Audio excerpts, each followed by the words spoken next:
that we are drawing. The smaller the circle, the smaller the head. The bigger the circle, the bigger the head. The second basic shape is a trapezium, where the top is wider than the bottom, and this shape represents the lower part of the face, such as the jaw and chin. The height of this trapezium can change to create different male face shapes. For example, a tall trapezium creates an oval and triangular face shape, whereas a short trapezium creates a round or square face shape. And you can also increase the distance of the short trapezium to the circle to create a rectangular face shape. For this demonstration, we are going to use a circle and a tall trapezium combination to create the common oval face shape. So now let's divide the face vertically in half. Then divide the face horizontally into 6 sections, which should give us a total of 7 lines from the top of the face to the bottom. An easy way to do this is to take a ruler and measure the height of the face that you've drawn. Mark the top and bottom of the face and then divide it into half and also place a mark on the halfway point. Then you've got the top section. Divide that into 3 parts. And then lastly, divide the bottom section also into 3 parts, making sure that you mark every measurement. After that, draw a horizontal line on every mark that you've made, and this basically creates our guidelines for the face. Each line represents a part of the face. For example, line 1 is for the top of the head, line 2 is for the hairline, line 3 is for the eyebrows, line 4 is for the eyes and top of the ears, line 5 is for the nose and bottom of the ears, line 6 is for the mouth, and lastly, line 7 is for the chin. Now let's start drawing the facial features.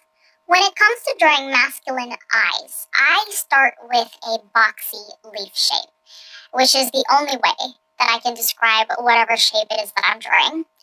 And notice that instead of using curves, I'm actually using a boxy shape with hard lines and pointy edges to make the eyes look a little bit more masculine. And with this shape, you can actually change the height and angle to create different eye shapes. For example, bigger eyes or round eyes, or angled eyes or almond-shaped eyes. And to draw the other eye, what you can do is simply draw the same shape next to the eye that we've drawn, and then draw a third eye next to it. Then erase the middle eye, and you've got 2 eyes. This follows the rule that the distance between each eye is another eye. Now, this is a general rule, but you can totally ignore it because you can draw the eyes closer together for close-set eyes or further apart for wide-set eyes. Then we're going to draw circles for the pupils, and then draw 2 lines above the eyes, which basically mimics the top curve of the eyes. This represents the eyelid, and with this you can draw it closer to the eyes or further from the eyes to create either deep set eyes or hooded eyes, or you can choose not to draw it at all for monolid eyes. For eyebrows, let's start by drawing a long and angled trapezium on line 3, and make sure that the width of this shape is wider than the width of the eye. And what we're going to do is we're going to extend the end just downwards a little bit, connect it back to create a small arched eyebrow. So a thick and straight eyebrow is commonly perceived to be more masculine, but it is also up to you to reduce the thickness or add a more prominent arch for variety and diversity. And of course, draw a mirror of this shape onto the other side. For the nose, I like to start with a circle on the center of line 5 to represent the tip of the nose. So with this circle, you can change the size. The bigger the circle, the rounder the nose. And the smaller the circle, the pointier the nose. Then I draw 2 curves for the nostril on each side of the circle. And you can also change the width, the depth, and the angle of this curve to create a diverse range of noses. Then I also draw two small lines to create the wings of the nose, just to complete it.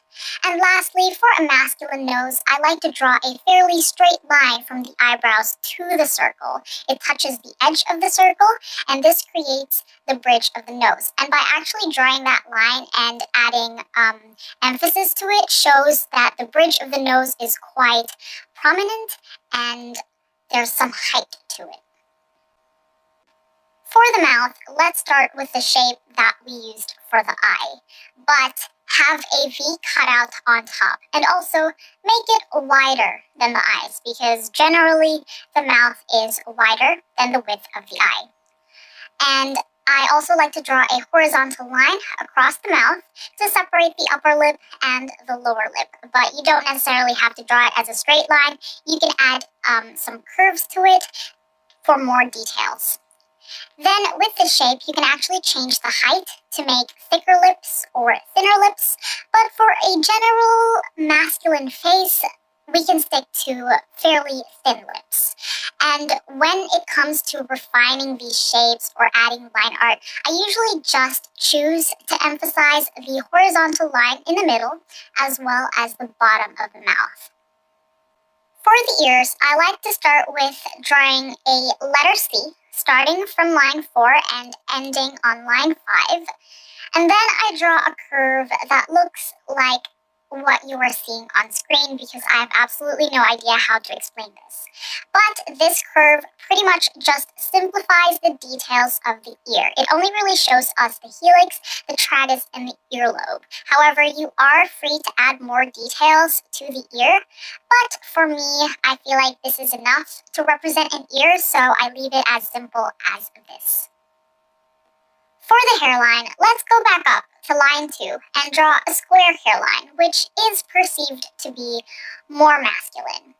And to draw this, just think as if you're drawing the upper half of the square.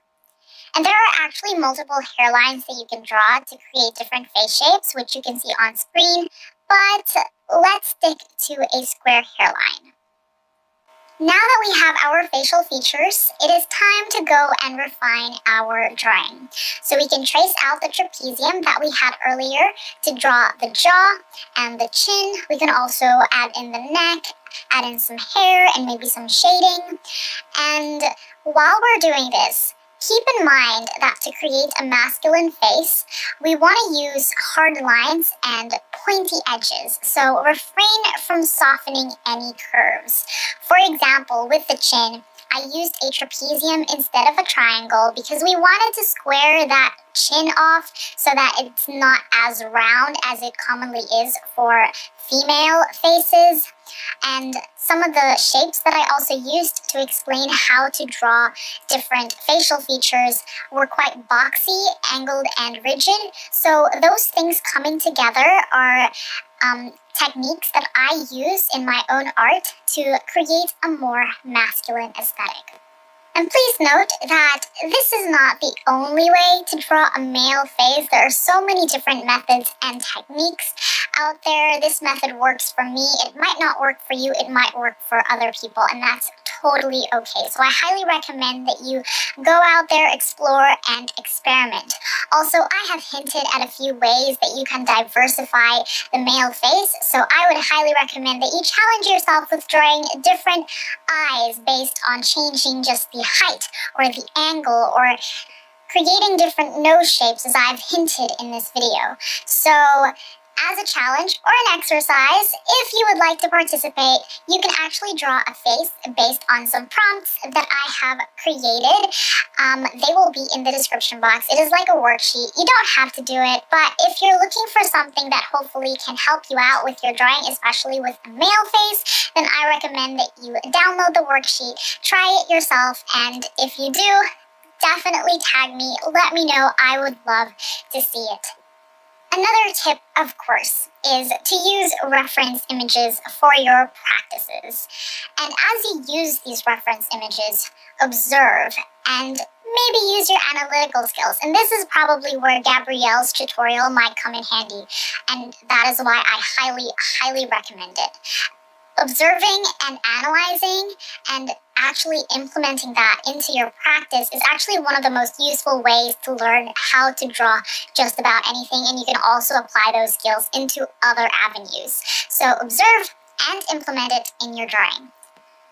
So that is it for my video. I hope you found this helpful, and those that you want me to make next as well, I will most likely pick out whichever ones are highly requested, put it in a YouTube poll, and you guys can help me decide. And also, don't forget to subscribe for more videos and push that notification button so you know when I randomly upload.